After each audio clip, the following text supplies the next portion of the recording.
I became a prosecutor, I think, because of experience in high school at a mock trial team. I joined the mock trial team. I liked it. Had maybe like barely a modicum of success in it, but I liked it, and I think it just like that the sense of justice.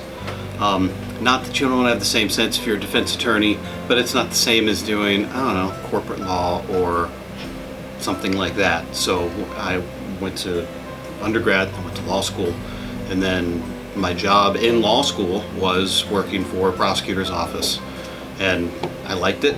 I think by the time I took the bar exam, I had tried 3 or 4 jury trials and passed the bar. They had a spot, and I've been a prosecutor ever since.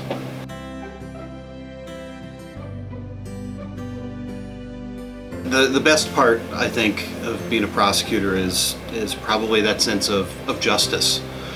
We don't live in a black and white world, and maybe 20 years ago I was much more black and white, but when you're on this side of it, you have the ability to make some change. Not great change, no one's changing the world in this, but right is right and wrong is wrong, and sometimes the right person is charged and you can take part in prosecuting them and you can get a right outcome. Sometimes the wrong person's charged, and that's something that needs fixed, and because right is right and wrong is wrong. So I think I like that. I've always had a big sense of justice and injustice, and in trying to make sure that things stay the way they're supposed to be.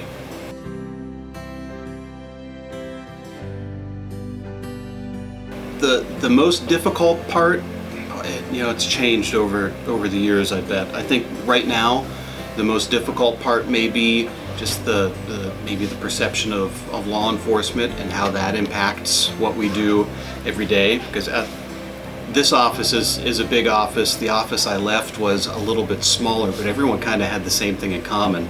They just want to do the right thing for the right people, the right time, and just get it right.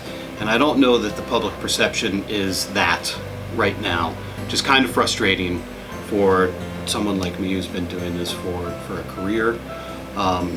So that maybe right now is the most difficult part.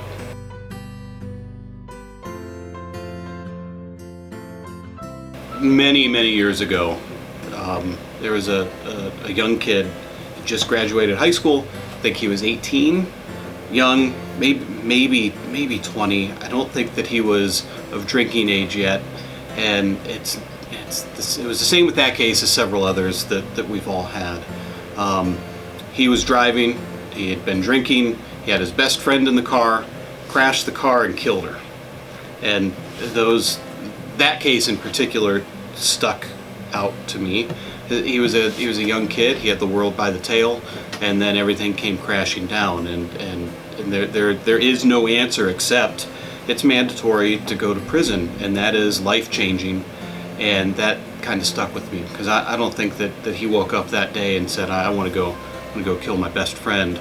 And so that case in particular, and all the cases that are similar, were kind of impactful.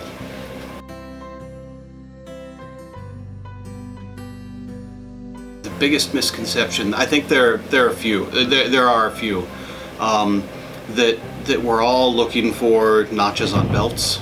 That we only want, if the police charge someone, then we want to convict them come hell or high water, and I don't think that I know that hasn't been my experience. I've met a lot of prosecutors over the years, and I don't know that I could count on 2 fingers the people who would look the other way just in order to get that conviction. So I think that may be a bit of a misconception.